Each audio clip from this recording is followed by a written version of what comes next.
Cool. Like Mike said, my name is Brad Colbow.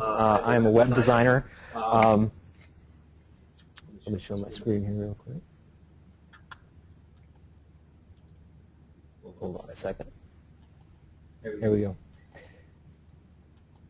Like Mike said, my name is Brad Colbow. I am a web designer, usability experience designer, sometimes illustrator, cartoonist. But what's most important to know about me is that I am a creature of habit. I wake up every morning at 6 o'clock on the nose without the help of an alarm clock. Then I head downstairs, I let the cat outside, and I pour myself a glass of water and get in front of my computer. That's where I can check email, review Twitter, see what happened overnight, and set up my to-do list. That tells me like what I missed yesterday and what I have to do today, and all that fun stuff, and that's how I organize my day and get ready to go. Then I can let the cat back in, make myself breakfast, 2 eggs, wash up and get ready for the day. This is my routine. This is what I have to do every single day just to face the day. This is like my morning coffee.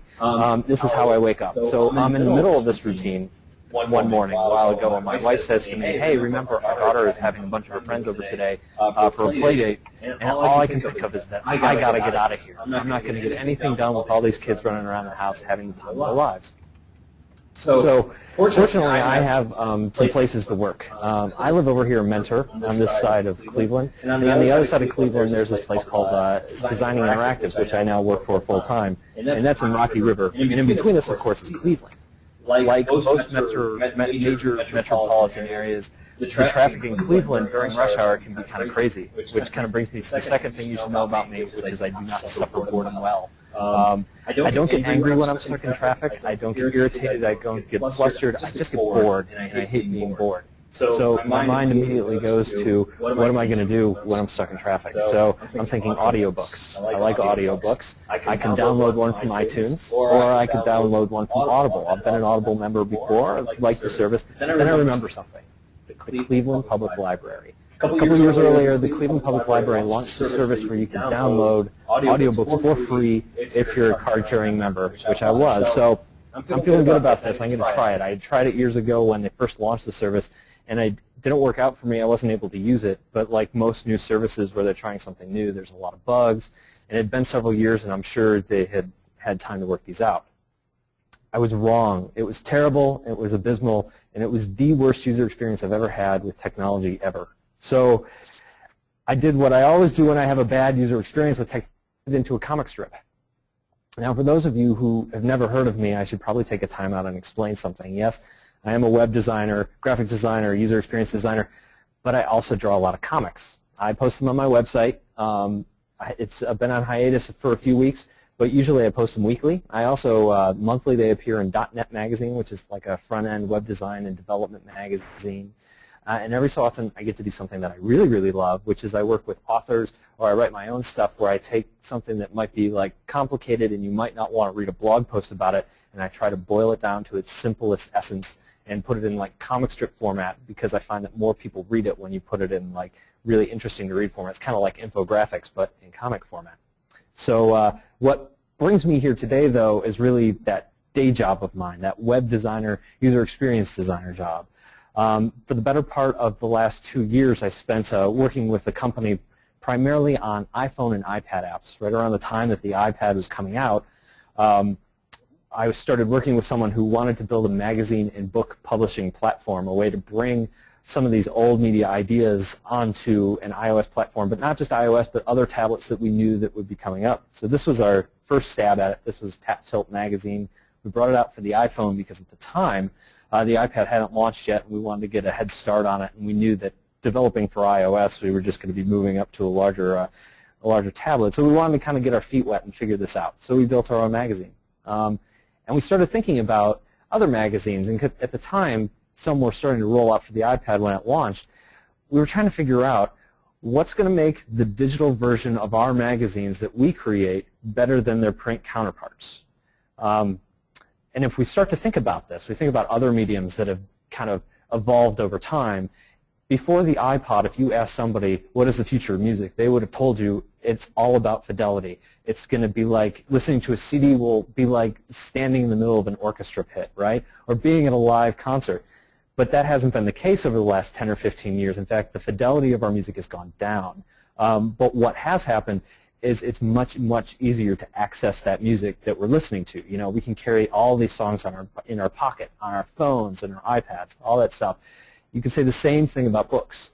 The Kindle's a great example of you know, having that usability over that physical book that you can handle. You know, you don't have to walk over to the bookstore, drive out to the bookstore. You don't have to buy something online and wait for it to be delivered. There's an immediacy to that that jumps over, that experience kind of moves over what you're expecting.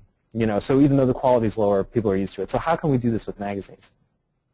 And we started to think about what is the secret to creating a great user experience. And this is a question that I'm constantly asking in my career, and I think a lot of designers are asking, like, what is that secret? How do we do this? And so we started studying other magazines. We started studying other experiences, digital experience that we thought were great. And but the hard part about studying great experience and great design is you often miss what makes it great, because great design tends to be seamless. So we started studying bad design instead, because when you look at bad design, you can start to pinpoint it, and it's easier to study because you can see the faults right there, right in front of you. Fortunately for us, we had at this time a fantastic example of bad design from this comic that I put together for the Cleveland Public Library, because it was happening around the same time. So without further ado, I'm just going to run through the comic strip really fast and what happened here. So I broke it into steps. Step 1, you have to find the book you're interested in. Step 2, you add the book to your cart. Step 3, you log in and then check out your book. Step 4, get a download link. Step 5, you boot up Windows, because I'm on a Mac and I had to do that to use the software. Step 6, you download that proprietary software. Step 7, you can install the software. Step 8, you get a cryptic error. Step 9, you Google the cryptic error because you don't know what it means. Step 10, you learn that you need an updated security certificate. Step 11, you open up Windows Media Player, because it turns out that's the only way to get an updated security certificate. Step 12, you download your new security certificate. Step 13, you learn that in order to do that, you need to update your Windows Media Player. So step 14 is you have to download and install the update. Step 15, you have to reboot Windows. Step 16, you can now start up Overdrive Media Player. Step 17, you get another cryptic error. Step 18, you insert profanity. Step 19, you give up on the library. Step 20, you open up a BitTorrent site. Step 21, you click download. And step 22, you enjoy your audiobook. Now, the crazy thing about this entire process is I cut a ton of stuff out of here because I wanted to make it believable. This whole process kind of started with the website itself. So here's a picture of the website right here. And since there's a handful of us in here now, I'm going to ask you guys in the room, can anybody tell me, looking at the screen, what you have to click in order to download this audiobook that you found? No, nobody can. Okay, so you have to actually join the waiting list. It's a trick question. I'm sorry. You cannot download this audiobook because it's on a waiting list. And the reason I point this out is because any book that's easy to find on the website, you can't get to because somebody has already checked it out. So we have this page where you see join the waiting list, join the waiting list, join the waiting list, join the waiting list, join the waiting list, like over and over and over. Anything that's at the top of the category page, they have like great books to read in the wintertime. You know, all those books are already checked out. You can't get to them.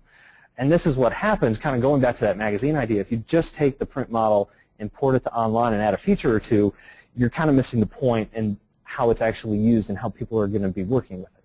So this isn't happening in a brick-and-mortar library, because if you can see it in a library, you can check it out, which is really the goal and what you're going for here. That's the primary action the user's taking. So this book is available, and now how do we download this? Well, we have to add it to our select list. Now, the reason I point this out is because I didn't know what a select list was. So I looked it up in the dictionary. So the Oxford English Dictionary defines select list as, actually it doesn't because it's not a real word. And this happens all the time, and I know I'm totally guilty of it. When you start working on projects internally, what ends up happening is you get used to your own definitions, you get used to your own vocabulary, you kind of get used to all this stuff. And you start using these terms internally, and they seep out into your website, and you completely forget that other people have no idea what this stuff means. So this is all kind of nitpicking, but that's really the point. The point is that we tend to look at design and we tend to look at user experience and we think of these big things. We think of launching a new site or having a big PR campaign or having a huge mobile initiative. But really, that's not where things go wrong in these big things. Where things go wrong tends to be in these tiny little errors that build up. And all these tiny little errors tend to build up to these huge, big issues. So I created this comic strip and I posted it on, I think it was a Monday night. I usually try to get them on my website Monday night, Tuesday morning. And I went to bed and I woke up the next morning at 6 o'clock on the nose without the help of an alarm clock. And then I headed downstairs. I let the cat out. I poured myself a glass of water, sat down in front of my computer so I could check my email and Twitter. And that's when I noticed something. Overnight, people were really starting to talk about my comic on Twitter. And that's awesome because when you create something, you want people to actually enjoy it. And I actually have a very bad barometer as far as like figuring out what people are going to like and what they're not. Sometimes they have a general idea and it bombs, and sometimes you have no idea. This is one of those nights where I had no idea that people were going to be talking about it. So it was really kind of cool and refreshing. But then I started to have doubts. You know, maybe I should not have done this. And it wasn't the comic necessarily that like gave me second thoughts. It was really the title. And the title was Why DRM Doesn't Work, or How to Download an Audiobook from the Cleveland Public Library. The problem with this is the word Cleveland, because I love Cleveland. I am a lifelong Clevelander, and even though it snowed like crazy today and it was hard as heck to drive, it's still a fantastic place to live. And the other thing that bugs me about Cleveland is that people who bash Cleveland are seldom from outside of Cleveland. It's really the people internally, and we tend to bash the city ourselves. And so I don't want to be one of those guys who's bashing the city I love, and here I am bashing the library.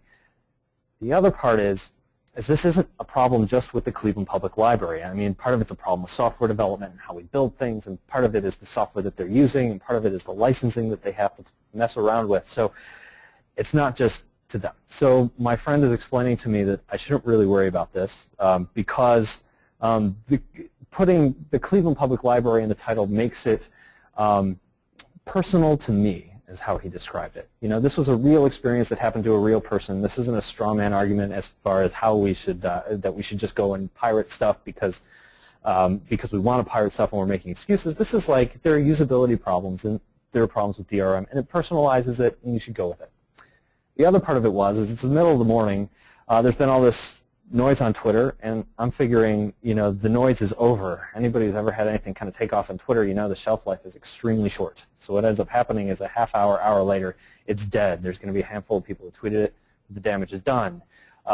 So that's what I'm hoping. You know, everything's over. You know, I should just relax. And the other part I'm worried about is what if somebody at the library sees it and, you know, they hate me. I don't want people to hate me. So, and they wind up showing up at events and things like that you see them around town, and I didn't want to deal with that. So I kind of felt kind of guilty, but I'm getting over it. I'm feeling better about it. It's kind of done its thing. It's over. I did what I did. And then it got fireballed. John Gruber posted it on his website, and if you're not familiar with Daring Fireball, I love it. He's a big Apple fan, but he talks about some really interesting things about mobile and Apple and all that fun stuff. But he also posted my cartoon one day, and I got a ton of traffic. But it wasn't just the traffic that he sent. But what's interesting about Daring Fireball, and John Gruber in particular, is he's kind of a tastemaker. And so whatever he posts winds up everywhere. So within a few hours, it's on Ars Technica and Boing Boing and Lifehacker, and this thing's everywhere. So now I feel really guilty, and I know that somebody at the Cleveland Public Library is going to see this and not like me at all. And sure enough, the next day, the Library Journal did a story on my comic. I don't know if it's a real journal, but it's definitely a website, and it's read by a lot of people in the library industry. And there's some text highlighted here. I'm just going to read it. This was part of the story when they interviewed the library. Both the Cleveland Public Library and Overdrive, whose platform icon can be seen in one of the comic's panels, told the Library Journal that ever-increasing circulation shows most people seem to be downloading from the library without any trouble. So they don't care. They just don't care. Experience is not on their agenda. Which brought me back to this question that I keep asking myself: what is the secret to creating a great user experience? You have to care. It seems pretty simple, but it ends up creating a lot more work for you when you care about these things. So if you start to think about how they went through this process, they really treated it like it was a bunch of bullet points that they had to kind of check off a list, right? The ability to download an audiobook, maybe save the book to a list if it's not available, license management for the publishers, burn it to an audio CD, transfer it to your iPod. You know, these are all features that they said this is stuff we want to have, and they have that, but they didn't really think about how someone was using it. They were just like, this feature's in, this feature's in, this feature's in, we can check it off, we have done our duty, you can pay us our money, and we can move on to our next project. And that doesn't necessarily make for a great user experience. So I wanted to kind of showcase some things that I think are great user experiences, sites that I love, and this is my favorite site in the whole world, has been for a couple of years now. It's called Dribbble. I'm a designer, so I like seeing what other designers are doing. I like showing off what I'm doing, and that's what this site lets you do. It lets you post little screenshots of some of your work and check out other designers' screenshots. So I got my iPad, and one of the first sites I go to is Dribbble. And I go to sign in, enter my username, enter my password, and it throws an error back at me. And I was like, well, that's weird. I log in all the time. Why is this not working? So I double-checked, and the iPad auto-capitalized my username, which it tends to do. That's just an automatic on the iPad. So I went back, I changed it, no big deal. I logged in, because this happens on sites all the time. A couple days later, I had to log back into Dribbble from my iPad, and it worked. I didn't have to auto-capitalize it. I thought, well, that's weird. So I ran to my computer, and I checked out the source of it. And this is in yellow. It's hard to read. But auto-capitalize equals off and autocorrect equals off. That's on the input line. That's all they did is they added two little lines of text in there that said, hey, don't use auto-capitalize and don't use autocorrect on this box because people probably aren't going to want to use it. You know, that's really tiny and silly, but man, little things like that, those little pain points and smoothing those out, that can add up to a big deal.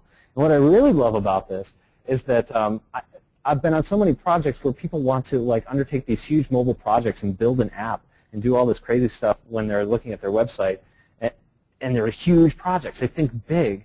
But really, all these guys did is they probably just pulled their site up on an iPad, said, we don't like this, this, this, and this, and spent a morning fixing those little things. They can still go back and build their app and worry about that, but they're not abandoning their users for 6 months or a year while they're undertaking huge projects. You know, I really like that about these sites. You know, here's another one. This is an app called Instapaper, and I tend to read on my iPhone a lot, and I have this habit of slouching on the couch and kind of looking up at my iPhone, and then I hit a point where the iPhone tilts sideways and the rotation turns, and I lose my place in the text that I'm reading because the whole screen turns.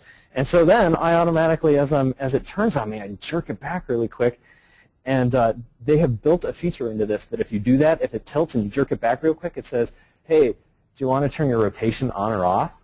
Oh, that's such an awesome feature, you know, and I am so loyal to this app because of this stupid little feature. This is something that will never, ever, ever sell this product. This is something that you can't, you know, brag about because no one's really going to care until you've been in that situation. It probably only affects like 2 or 3% of the users, but for those of us it does affect, this is a fantastic little touch. In fact, a lot of stuff that Instapaper does, allowing you to read stories later and save them out, a lot of that Apple has built into the iPhone now in their latest version of iOS, but I've never bothered to use it because I'm so loyal to Instapaper for some of these tiny little features that they have. Another great example is Google's link shortening service. It's location aware. So if you're on a desktop, like on my Mac, it says Control-C to copy.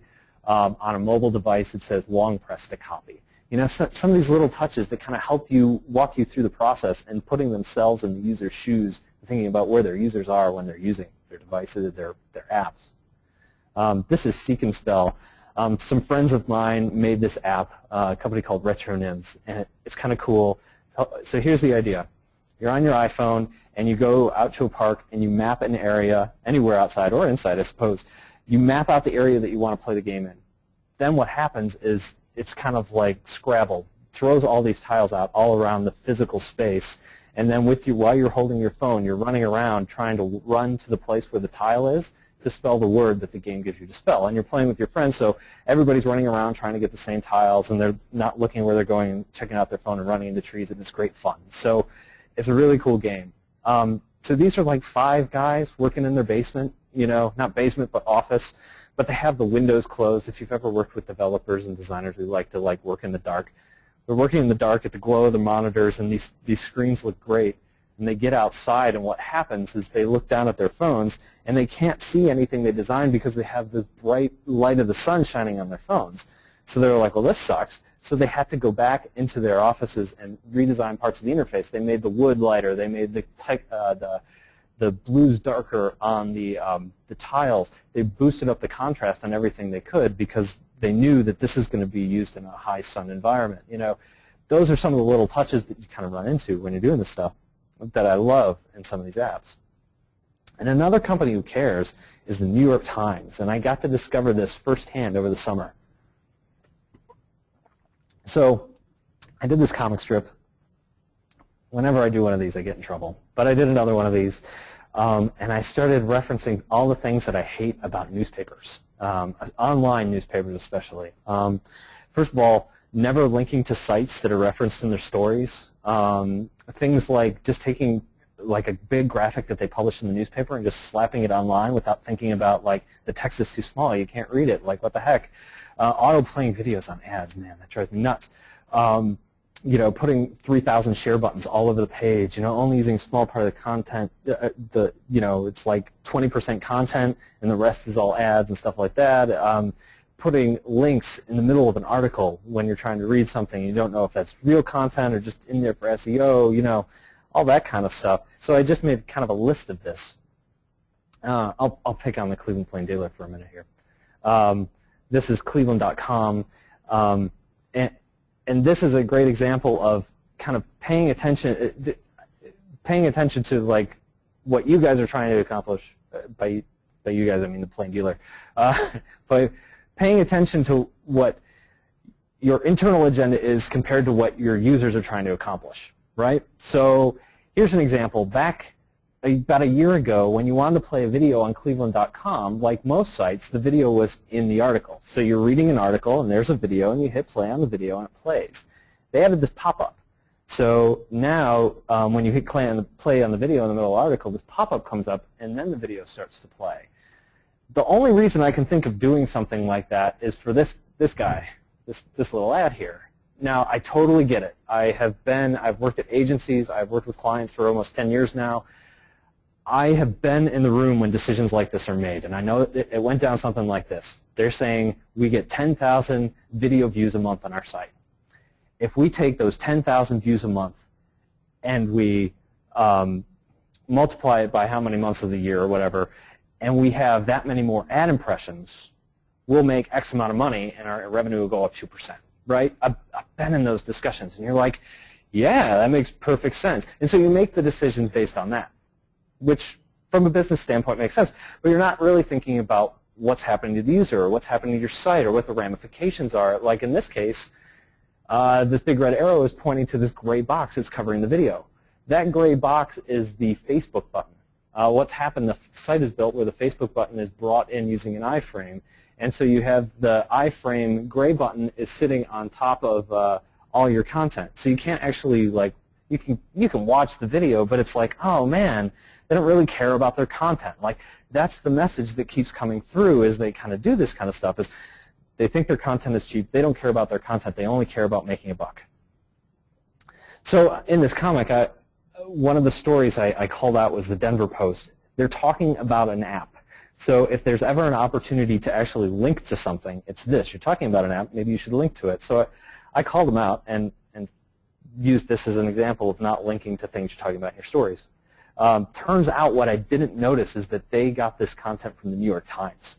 Bob Tedici wrote it. And in the New York Times, they did link to it. So somewhere in the process of licensing that content, either the links didn't get passed along, they took the links out, who knows. Somewhere along the lines, the links got lost. When I ran this comic, I heard from 3 people who worked for the newspapers that I referenced. One was talking about the links in the middle of the story and defending them, which I respect someone actually doing that. It was his paper, and he said it wasn't fair. I'm glad he stood up for himself. Then I heard from 2 people.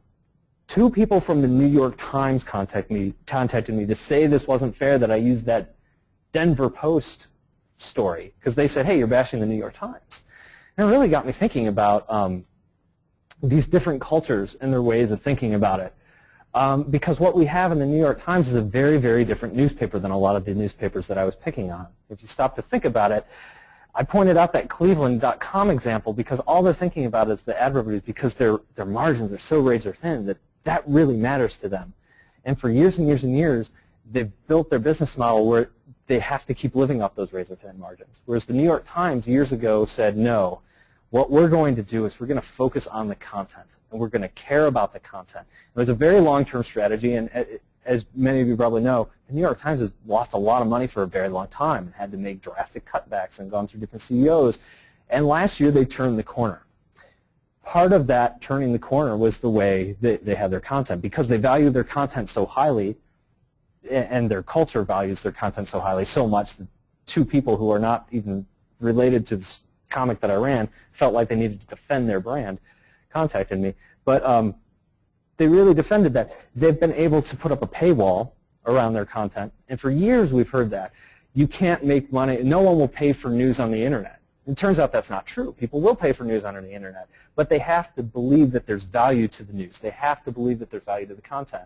And the New York Times for years has treated their content like it's extraordinarily valuable, and now people believe it has value. Whereas some of these other newspapers treat it like, we don't believe it has value, we're just trying to make a buck, and people understand that. And so it really comes down to how you treat your content and how you're treating your users and the culture that is in place when you're doing that.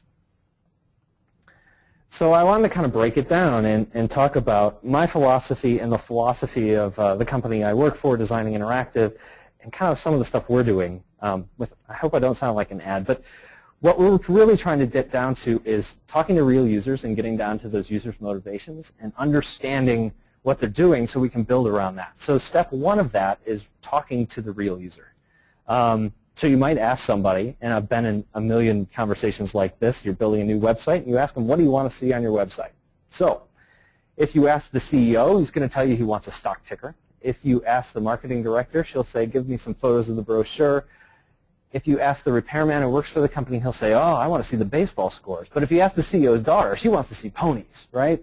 Everybody's got their different things that they're going to want to see on the site. So maybe this isn't the best question to ask because we don't know what the users want to see on the site. We're just going to get an idea of what the people within the company want to see on their site. And obviously, I'm exaggerating a little bit, but you kind of get the idea. But maybe a better question to ask is a question that gets at their motivation. Like, so let's say that this is a company that sells tools.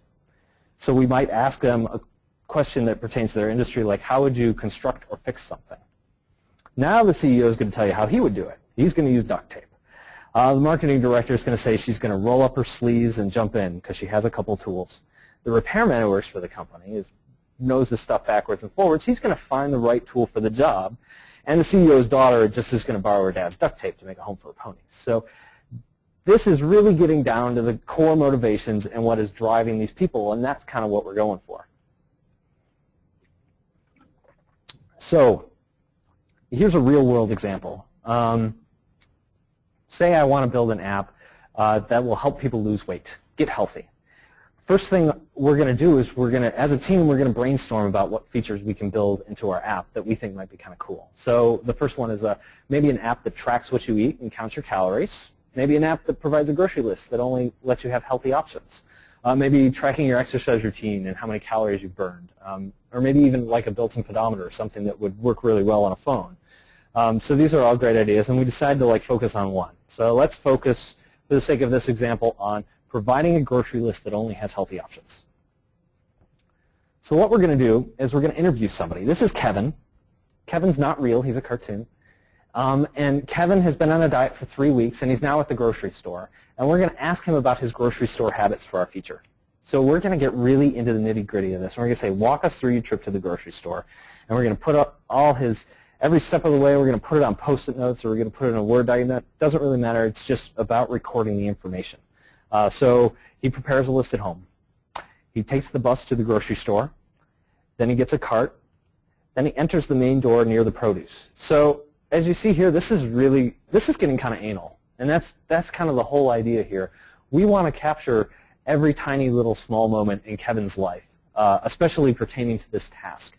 A lot of it we're not going to use. We don't really care that he enters the main door near the produce. Maybe it turned out that is really important down the road when we find out about his motivations. But we do want to capture all this because we're going to get later on into this conversation, because if we're going general, we're not going to get what we're looking for.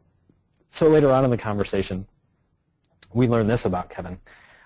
He's waiting at the checkout line, and while he's waiting in line, he thinks about what a rough day he had at work and how he deserves a treat. And he looks over, and then he sees the candy bars. He tries to resist the candy bars. Then he caves in, and he picks up a candy bar. Now we're getting to something. We're really getting to the heart of why we're building an app and what we can build around. And we're also starting to get to Kevin's motivations and what's actually happening in his head and what he's thinking about. He's thinking about, he eats to overcome an unpleasant mood. He sees eating as a reward. He eats too much when he's stressed out. These are the things that motivate Kevin. Different people are going to have different motivations, and as you interview more and more people, you start to collect different motivations, which kind of brings us to our next step, which we start to take these motivations and we start to organize these things into different groups. And what we do is, since we put these motivations on Post-it notes usually, and we start sticking them up on a board. So these are Kevin's 3 motivations that I kind of went over on the previous slide. And over time, we're going to find different motivations. Like maybe this one is someone who doesn't have time to make food and doesn't have time to make healthy choices. You know, those are different motivations than being stressed out. So we're going to put those in their own tower. Maybe another motivation is you just feel resigned to being overweight. You've given up and you just don't care anymore. You know, that's a totally different motivation, so we're going to put it in its own tower. And as we interview more people, we're going to find more motivations, and we're going to wind up with something that looks like a city skyline with all these skyscrapers going up. And from here, we can do a couple different things, but for the sake of this presentation and expediency, I'm just going to go through 2, which is we can start to build features around what these motivations are. So if we have a motivation where we find out that really where Kevin is caving in is in that line and waiting in that line and making bad choices, maybe we find out something that will help him. Maybe when he has a friend with him, his mind is elsewhere and he's thinking about other things. So maybe if he doesn't have a friend with him, maybe we put something into his app that will help him have that buddy system built in. Maybe he has to take a picture of his receipt and share it with his friend, and his friend has to do the same thing. And they can share with each other. Or maybe it's something where his friend is available to chat whenever he's in the grocery line. You know, these are features we can start to brainstorm, but we're brainstorming them around his motivations instead of brainstorming just generally about how to help people lose weight. And over time, it will look like an inverted version of our skyscraper that we had before. We're going to start just adding features like, oh, here's a feature that might help this motivation. Here's a feature that will help this motivation. And we start getting all these things collected. Then we can start to go in here and say, these green ones, these are the ones that we think would make a really fantastic app and help people out. And sometimes you might want to focus on one motivation or another. Sometimes you might want to spread it out.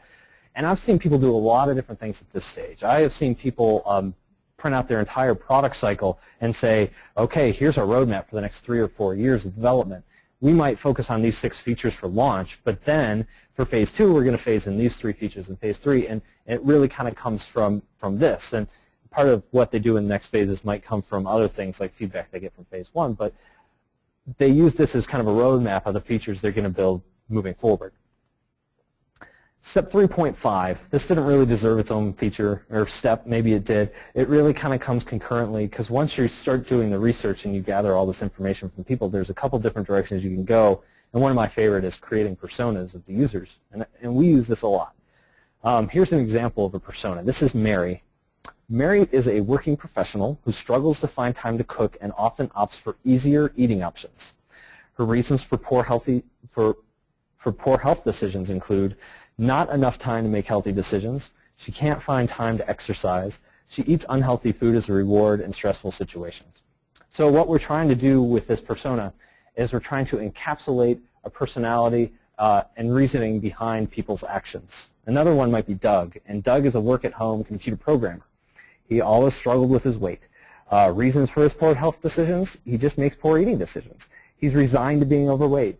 He feels out of place at health clubs and health food stores, right? So we have different people that we can design for. And what's cool about this from a designer standpoint is that we can start to cater to a specific user, right? Like we can design for Mary. We can build features that Mary's going to really care about and not worry about generalizing so much. we can write all our copy just so it speaks directly to Mary and what Mary is thinking and what Mary is doing and what Mary is feeling at any given time. And we can cater to Mary's needs instead of like this wider spectrum to users. And I said this like 3 or 4 times now, but catering down and narrowing down is what we're trying to do, which might seem counterintuitive at first. Because we tend to think in terms of we want to hit as many users as we possibly can and bring them all in, like a huge funnel, and we suck all the users in.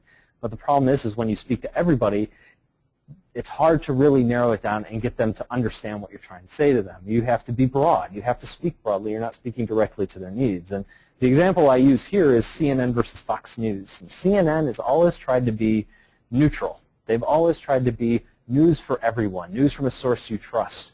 They're getting clobbered in the ratings. Like Fox News has ratings that are like 4 times what CNN's does. And Fox goes after a much smaller audience. Fox isn't going after everybody. Fox is going after a narrow margin of people that they're trying to hit. It's a large, narrow margin, but it's not everybody. And because they know that and they cater directly to the needs of what, or not needs, but what their users are looking for, they wind up getting the ratings, and they've been very successful doing this. Another one is 37 Signals. When I got into web design, I was using something called Project Manager Pro to manage all our projects. I hated going in there. I just went in there to log my time. The project managers were using it, and it was an amazingly bad piece of software. And there was so much stuff going on, and just to log your time, you had to go to one screen and jot down your project number that you were working on, and then go to another screen. And each time you had to relog your project number, and you couldn't remember it by the name of your project, and you had to get really specific. It was extraordinarily hard to use, and I remember when the software came out, we started using it because someone recommended it to us, and the designers and the writers and the developers, we loved it because it like fit our needs. But there were some people in the company who were like, man, but it doesn't do this, this, and this. And we were like, but who cares? Like, it doesn't do those 3 things. It does everything else so well that it saves everybody else so much time, right? It's really catered to a simpler workflow. And I also bring these guys up because on their blog they're very outspoken about not making features that are specific, right? There have been a lot of times where people have said, hey, can you build this into your software? And they've said, no, we don't want to. We don't want to cruft it up with a whole bunch of features. We want it to be streamlined and simple. And I have a tremendous amount of, even though it doesn't fit everybody's needs, I have a tremendous amount of respect for someone who's willing to like draw that line and say, no, we're willing to go after a smaller niche market with less features to build a better product. So I just want to kind of finish up and talk about some of the stuff. Mental Models by Indy Young is a fantastic book. And a lot of the stuff that I pulled out of here is actually directly from Indy's book.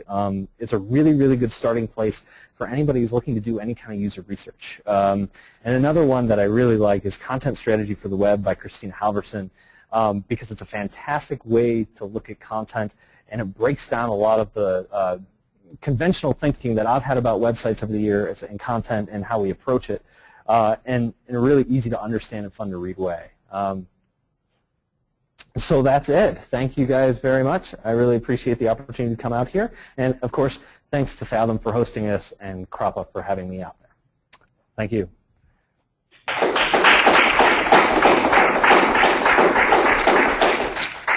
All right, Brad, thanks so much for a great presentation. I know we all enjoyed it here and hope everyone enjoyed it via webinar.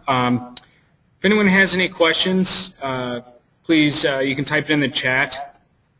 Or I believe there is a questions tab you can use. So just start typing away, and we will answer any of your questions.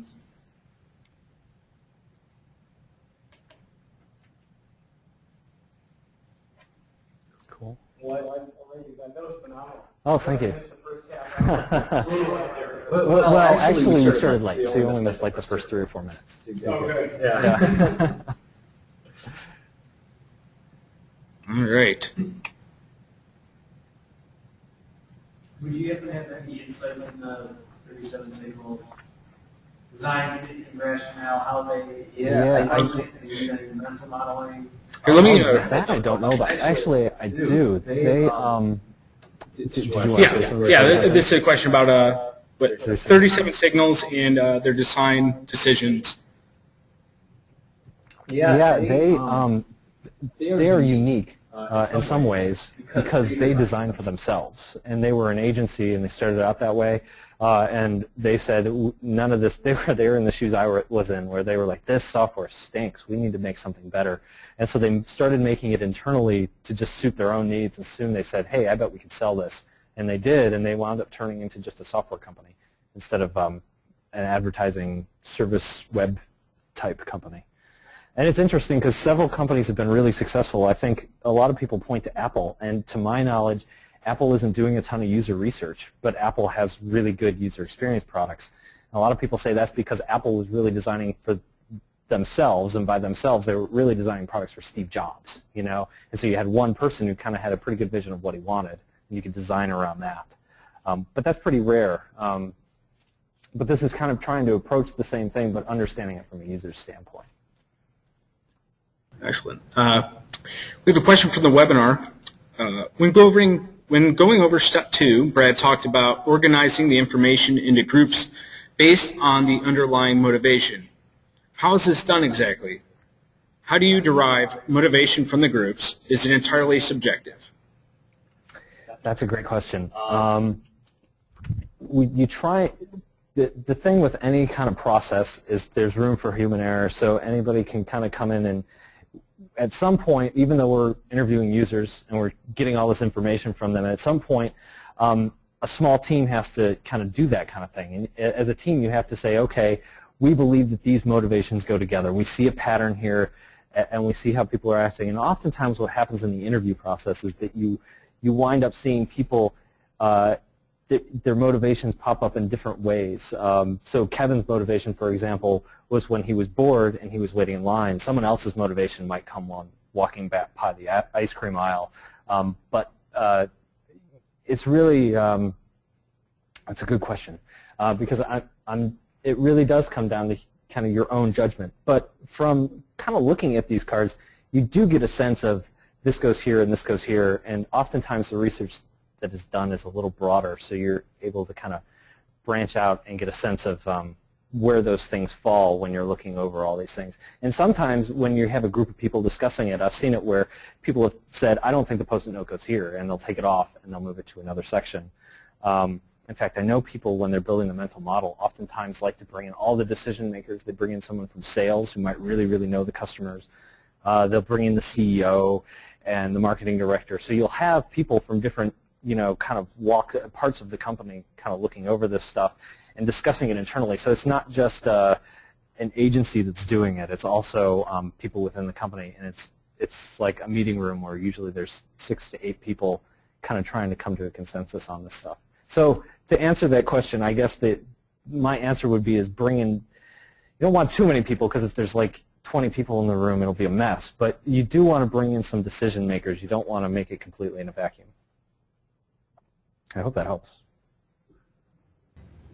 Excellent. Thanks, Brad. Anyone else there have any questions?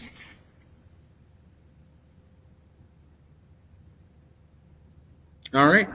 Just want to wrap it up. I want to thank Brad for a terrific presentation. And I hope everyone via webinar found this evening's presentation valuable. CROPA aims to feature top quality presenters every month. Next month we will feature Matt Dumbrow, Master of Clickability at Clixo. That's on February 15th at 1 p.m. Eastern Standard Time. Matt will be presenting how to convert more visitors to customers, a systematic, repeatable approach to increasing conversion rates by 30 to 250%. This session will provide an actionable conversion framework with specific examples and case studies. Look for official announcements for this presentation and future presentations at www.cropa.net, through our Twitter account at CROPROA, that's CROPROA, and our group on LinkedIn. Thank you all very much. Hope you enjoyed it. Hope to see you next month. Thank you.